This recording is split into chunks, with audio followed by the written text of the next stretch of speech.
Star Wars Unlimited enthusiasts, welcome to the day where we're looking at Sabe Data Vault, the 5th place deck from the Mantova PQ in Italy. And man, do I have a predicament to talk with you. At the time of this recording, all the cards for Ashes of the Empire have been revealed to us, meaning that 𝐂𝐐 you can go and play in the Ashes format now. So you can play in the normal current Premier format, as well as a format with all of the Ashes cards legal. And that then becomes the predicament.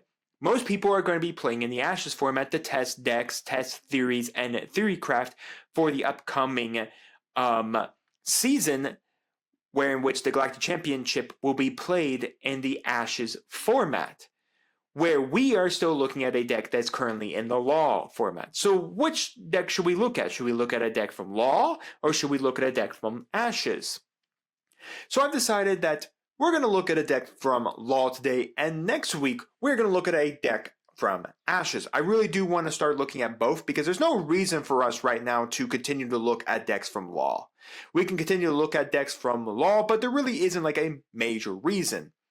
Unless, of course, you're looking for decks to try out for PQ season or your locals or anything like that, that is still legal right now with Law. You cannot go to your locals and suddenly roll up with printed off cards from Ashes, because that is not the Premier format we are in. The Premier format we are in is the Law Premier format. So that is sets, of course, JTL, LOS, Secrets of Power, and a Lawless Time. What I'm meaning is that we can look at decks with Ashes over on 𝐂𝐐 and kind of theorycraft on what's going to be good. What can we see from all the cards we have? What decks from the other formats can be good alongside the decks with the newer format are going to be good, and all of that. But again, take those videos for theory crafting and thinking of decks that we would get in the Ashes format once we get to Ashes. So just kind of think of what you right now are really excited to see from Ashes.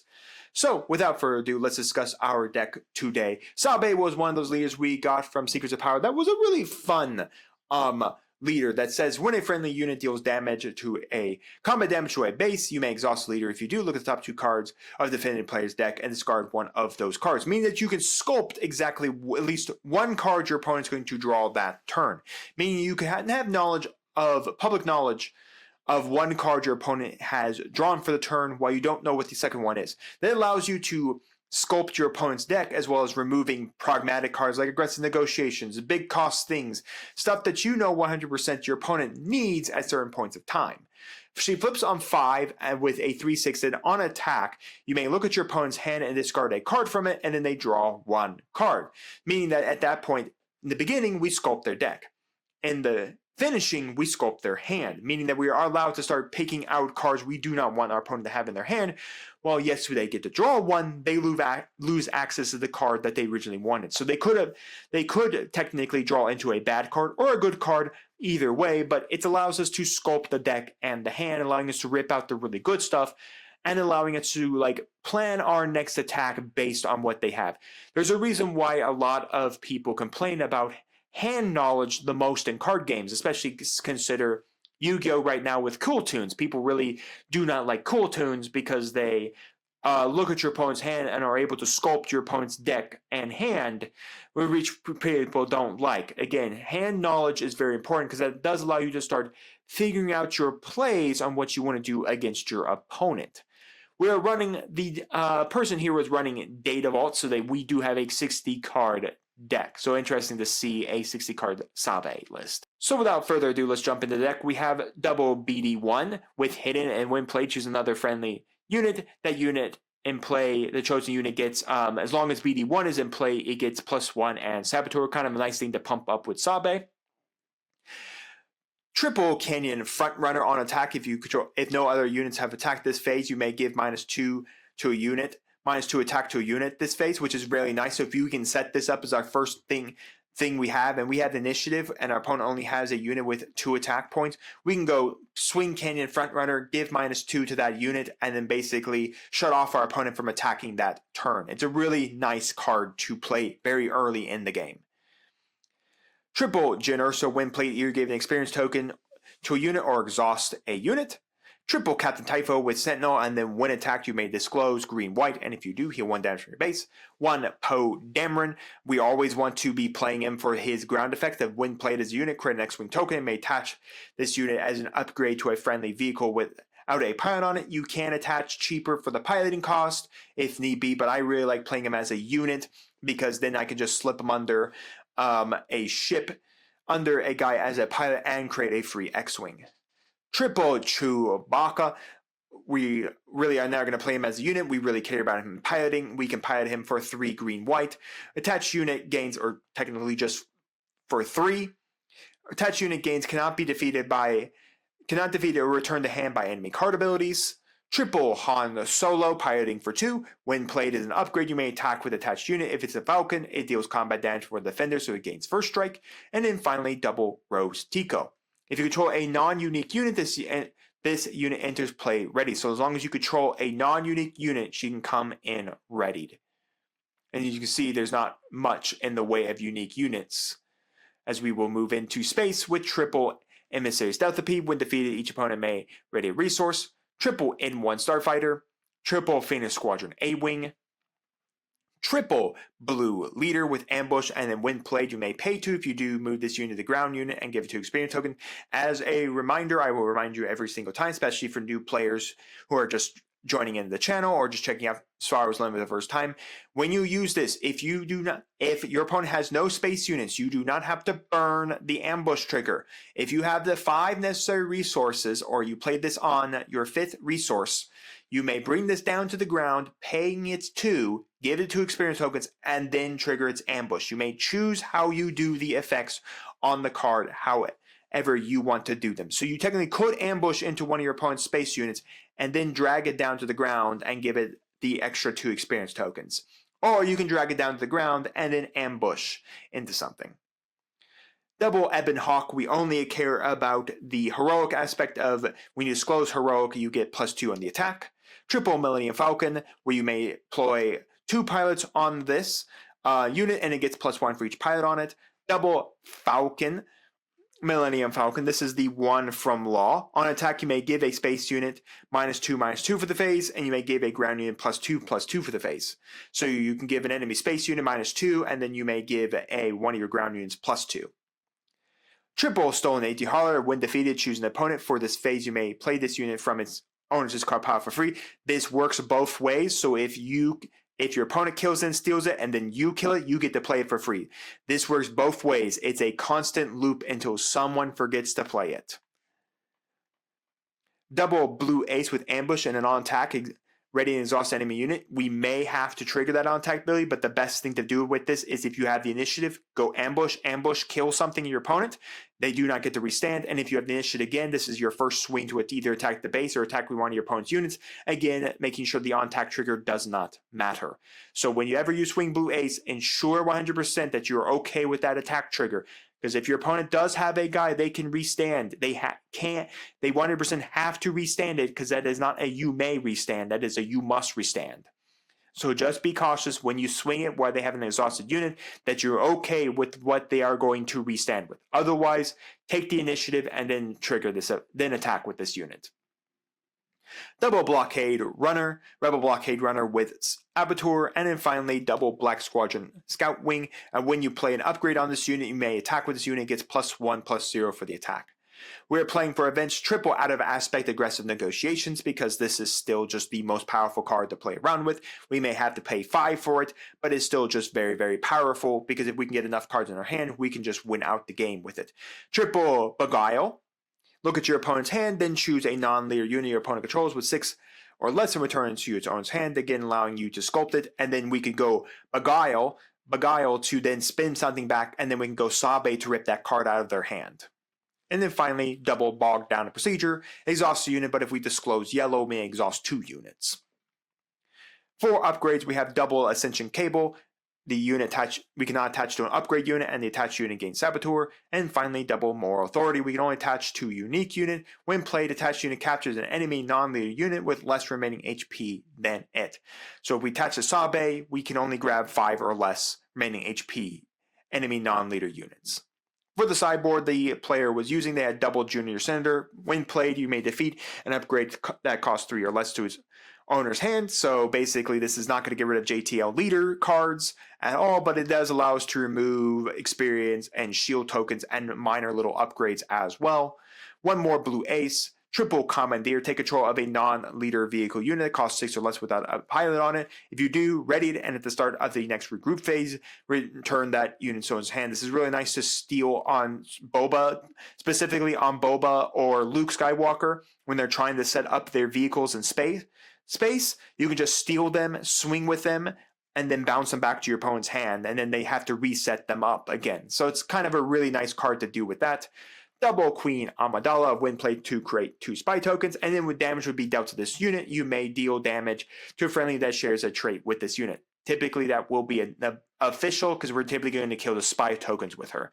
As a reminder, she only pushes damage to the spy token to a unit that shares a trait with her. She does not push negative modifiers, nor does she push instant kill cards to those spy tokens. Those will kill her. And then finally, double Blade Wing. When played, you may return a non-leader unit to its owner's hand. Again, really nice to combo with Sabe, of playing it, spin something back to your opponent's hand, swing Sabe next turn, the next time you have an action, and then rip that card out of your opponent's hand. So that is the Sabe Data Vault. Let's jump to Carabas for a best 2 out of 3 and see how well we do. Folks, we got some good old Vader JTL yellow. We will, of course, be starting here. It's going to be a very interesting deal here because of this one. This hand is really good for us. We'll keep it.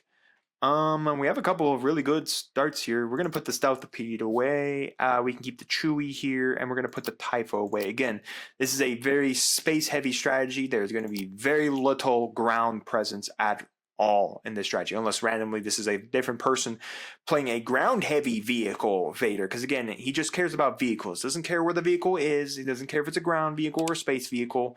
All he cares about is that there is a vehicle. The Poe is actually going to be good for the Falcon.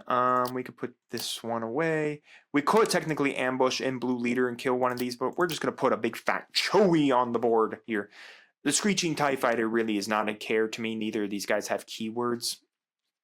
And again, we still have Blue Leader to ambush on all of that. So again, we have to deal combat damage to the base to look at our top 2 of our opponent's hand. If we deal combat damage or deal damage anywhere else, there's nothing that happens. I do like that they do put a timer up here for 2 minutes. I mean, that is really nice to have a timer. So anyways, A-Wing swing, we're just going to hit the base. We're going to then trigger the Sabe to see, do I really care about a Galen or so? I mean, I kind of do, because I really don't want to give my opponent Saboteur, but do I really care about a contracted Jumpmaster? I guess the Galen's more dangerous in my opinion, because I really just don't need him being able to immediately give all his stuff an extra damage trigger on me. I'm going to claim the initiative. He's just going to go for that. I mean, I can easily just swing and then get, if he decides to go for a contracted Jumpmaster, that's fine with me. Canyon Front Runner is pretty nice. We're going to put the Canyon Front Runner away. We're going to swing. We're going to trigger. The Death Space Skirmisher is a little more dangerous than a Black Sun Patroller. And again, we're probably going to run. So the shuttle is coming out. Let's go for, he's going to put it on that. We're going to go Blue Leader. We're just going to ambush, trigger. We're going to kill the A-Wing. Again, he does have this to swing, so I mean, there's not much else I could do here. We're just going to claim. Again, we do have Sabe coming out, meaning that we can now start sculpting out his hand as well. So he's going to create a TIE Fighter here. He's basically just going to use the Screeching TIE Fighter to kill off my, the N1 Starfighter here, because right now it's the most dangerous thing hitting me in the face. We're going to get rid of another Death Space Skirmisher. We're just going to make sure he just can't wrest anything. So we brought out the contracted Jumpmaster. We're going to go for the Ebon Hawk here. There's no point in running the Blue Leader into anything here. We're just going to go to Sabe, flipping the Sabe.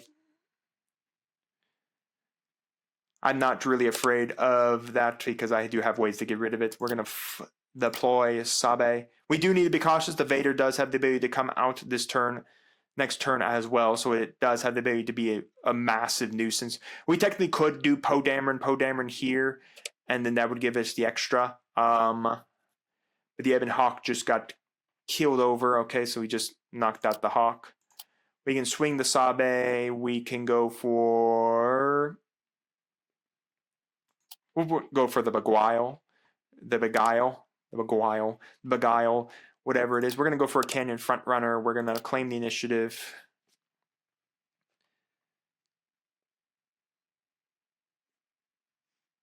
I mean, I literally don't know how he's dealing with the ground presence here, even though he has a large space presence. That's really not anything I really care about. Guess we could throw the Falcon away. So we can go Canyon Front Runner. We can then give this -2. I mean, I can go Jin, rest whatever he puts the Vader onto. That's the thing. So, I mean, that's a perfectly great thing to do with the Vader. And I still have Poe Dameron, so I can go Poe, create an X-Wing, do that. I could go bog down in procedures, which is probably better. Go bog down, and then show Jin. And then if I need to use Jin to buff up. Or we could just flip a Vader onto the ground. That works. Oh, because he doesn't want me smashing his base in any more damage. Anyways, we're going to go bog down. We're going to go resting the Vader. And then we are going to disclose. And then we are going to rest. I guess we can rest the shuttle. We're going to go for Jin. Give an experience token to this.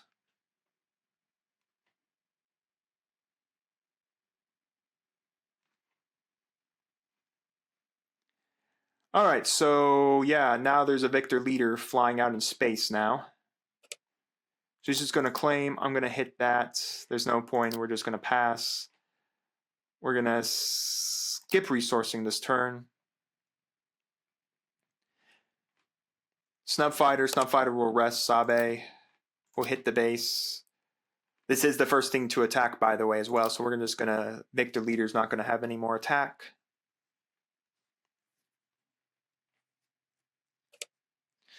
So spy into Jin. We're going to go for... Funny enough, we go down for Bog again. Let's go Poe. Play Poe Dameron. Then we're going to, funny enough, we can equip him to the Canyon Runner. Hilarious. I can equip my Poe Dameron to a Canyon Runner. Because he equipped to any vehicle. That's how piloting works. We just claim.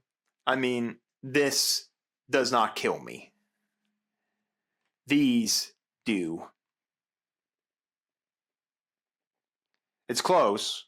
I mean, this can't swing.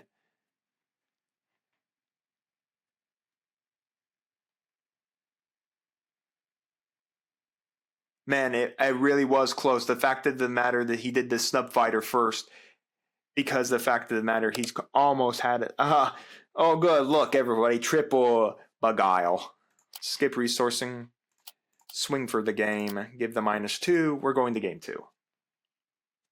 All right. What do we want to resource? Well, triple Commandeer is going in because we're going to steal some fighters. And I think that's good enough. What do we want to take out? I guess we could take out a little bit of our ground because he's not heavy enough on the ground to care. So we're just going to drop the triple Typho because there's not a reason to put a ground sentinel up. Even though it's a 4/5, we need to be dealing with space. So honestly, maybe putting in a triple, our third blue ace so that we have the ambusher there. And we're probably going... The Canyon Front Runner is quite dangerous. I guess it's not overly dangerous because really the danger is...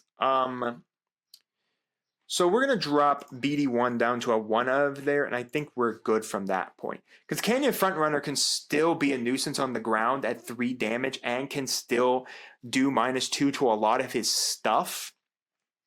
Again, Vader just needs a vehicle to swing. It doesn't care how the vehicle swung, if it dealt damage or not. So the cannon frontrunner is still good to deal with all of his little ships, like his A-Wings, his Screeching TIE Fighters, the TIE Fighters. It's just a good way to negate incoming damage into me, so I can stave off as I build up my space presence. And again, Commandeer is going to be really nice because this allows us to steal his vehicles and allows us to do damage to it. Again, if we could see the Falcon, that'd be really strong in this matchup because we can go Falcon, Falcon, give -2 and start murking most of the stuff off. Another really good hand. We'll keep because we can go Cannon Runner here. Let's put this away. Canyon Runner is not going to be good because we have to start the play. We have to literally start. So we're going to give ourselves an experience token. This does outbeat him, pace him out, pace him in attack. And again, we can easily go blue leader, blue leader. This will kill and we won't die in response. We'll swing, trigger to exhaust. We'll hit the snub fighter. I do not need him resting my stuff. He just claimed, oh no, he created a TIE fighter. Ambush trigger, we're going to kill off the snub fighter.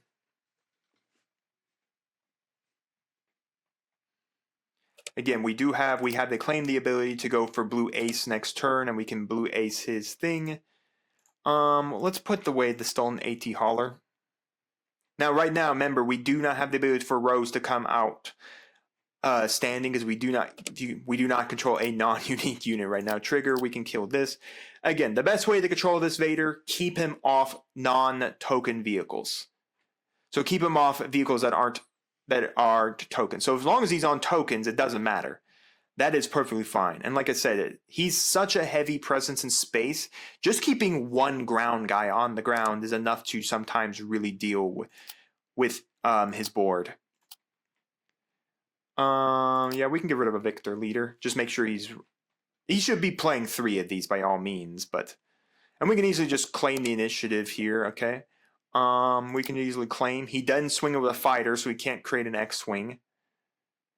He's got 1 standing, so that's not matterful to me. We're going to keep the blue leader because that's still a good ambush. Or we can then swing kill that because, again, the on-attack trigger does not hurt us in any capacity. We do have the ability to go Sabe this turn as well, so that means we are able to sculpt the hand. So we're going to swing, trigger. Let's get rid of the snub fighter because I don't need him ambushing into my own guys. That's dangerous. Lucky enough, we have the Commandeer. We're going to just claim. And my thought process is because we need a Commandeer. We need to go Commandeer and we need to steal this. Because I want it on my side so his Vader doesn't flip onto it. Otherwise, this thing becomes one hard thing to rip off the battlefield. So putting it back into his hand is nice. It just means one less thing I have to worry about. So Vader on the ground. Do you have a plot? He does have a snub fighter. Does have 2 plots. We can kill.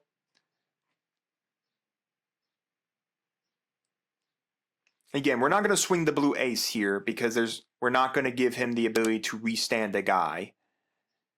So we will deploy the Sabe. Because this will be able to just kill off this spy so this 2/2 isn't standing. Even if Vader did swing, it's not a full kill here. And he does get his guy back, so we're just going to pass from that one. I think I'm fine skipping resourcing this turn here. This one's a little closer. Definitely a lot closer. The thing is, though, Chancellor Palpatine can kill that. We can then go Jen kill Vader. Just keep the board presence cleaned up. Oh, Galen Erso! Oh, sir, you shouldn't have. I'm so touched you think about me with the Galen Erso. We're going to bring in a Scout Wing. Now remember, everything on his side now gains Raid 1 and plot. I can't do anything about that. That is just the way Galen is. Hound's Tooth. While attacking an exhausted unit that didn't interplay this phase, it deals combat damage for the defender. but the Houndstooth has to kill the defender. Hilarious enough, you could put a moral authority onto the Galen. We'll resource an 𝐕𝐈𝐃𝐄𝐒 here. This is hilarious, but we're going to do it because we still have the ability to go for Han. I am going to go this to steal that. The Galen stole the Houndstooth, baby, because he doesn't do anything. And I also have the attack now and 2 attack with a Galen. Look at me go, man. I'm moving up places. Alright, so you can discard a heroic or a yellow card out of my hand. That is the majority of my hand. The Chewbacca is gone. Not that it matters. We're going to swing. We're going to trigger the Sabe. The bomber can go away now. We're not letting you have a bomber in your hand. We can bring this out. Ambush. Trigger. Kill. Oh my god, my opponent gave me 2 Galens. Congrats. Thanks. I don't know why you did that. I get to choose which Galen dies. I don't know why I did that. Unique rule triggers on response. Because response triggers state that I get the Galen effect. Play Han Solo piloting. And get +1 for this attack. Trigger the extra attack trigger. Exhaust. Death Space Skirmisher. Yeah, I don't know why he gave me that Galen. He should have taken that back. And the effect of what he was trying to do to me was utilize the unique role on Galen Erso to force me to pick. I'm always going to pick the Galen Erso that doesn't have the moral authority attached to it. It's my decision. You gave me the unique. You gave me the unique new rule. We can go Rose. Rose does get to come in standing because as long as we control a non-unique unit, Black Squadron. Remember, the piloting under this does not care on the activation. This is not unique. Rose only cares about the unit itself. We can claim the initiative. We have the game here. Then and now, skip the resourcing. We didn't even have to use the aggressive negotiations. We just win the game. All right, that was a win for us. Well, Sabe Data Vault got a win against Vader JTL Yellow, and I do feel like Vader JTL Yellow has lost a little bit of his steam. He just can't keep up with the other 2 big JTL leaders, being, of course, Luke and Boba. He's still a fun deck, but again, he has problems where if he can't get set up, it's pretty hard. Not mentioning that Vader player decided instead of giving a +5 and swinging in space, he decided instead to become a ground unit. I think he could have gotten game 1. I think he really could have gotten game 1 if he had been a pilot upgrade and forced us into a game 2 standard. But nonetheless, we did get the win in the end, and that's all that matters to me. Sabe is still a lot of fun, folks. It's still a very good card to sculpt your opponent's deck and sculpt your opponent's hand. Again, it really did help us in this matchup because the fact of the matter is because our opponent was so heavy in space, if we got a good ground presence going, our opponent just couldn't counteract it without putting Vader on the ground. And all of that. But nonetheless, guys, you can let me know all your thoughts down in the comments on our Sabe Data Vault deck. And while you guys are commenting, do make sure to like the video, subscribe to the channel, and ring the bell so you're notified when my videos go live for you. And we'll see you here next time. I'm on Dragons TCG.